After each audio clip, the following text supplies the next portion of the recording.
Hai, selamat petang semua. Okay, hari ni seperti biasa, kita di workshop. Banyak kereta hari ni. Ada yang kereta ni dah siap, dah boleh bawa balik lah. X90 ni hai. Dia dah nak ambil lah.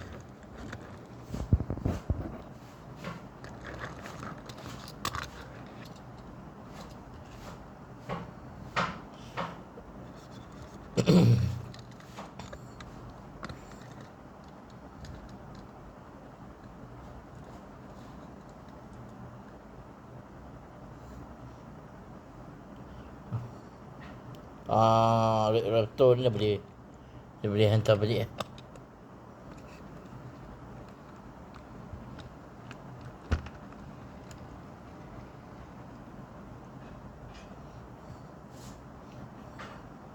Lagi mana lagi ya? Boringo pun dah siap dah. Mercedes dah siap.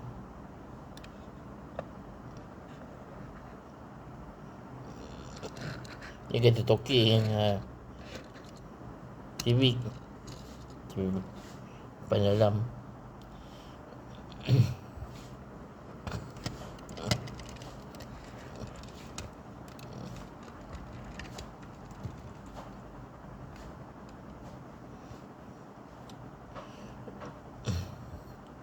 Lori ni cek apa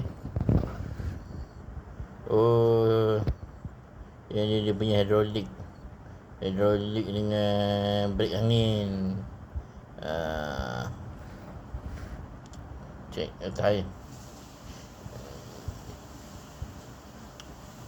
Ini Mustang ni buat bearing tayar, brake clipper, bukan tayar sekali.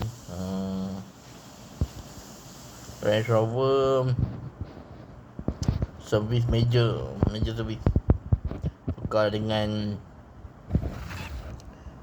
minyak gearbox, minyak axle,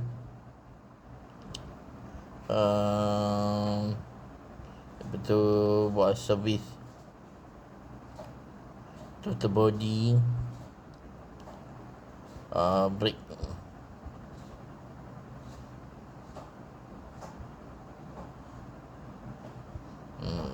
Banyak ada.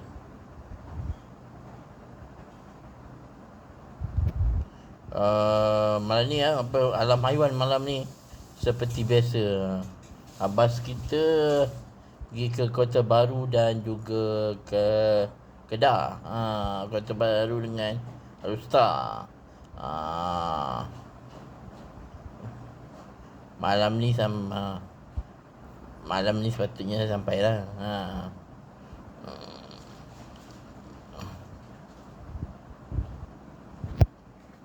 Okey.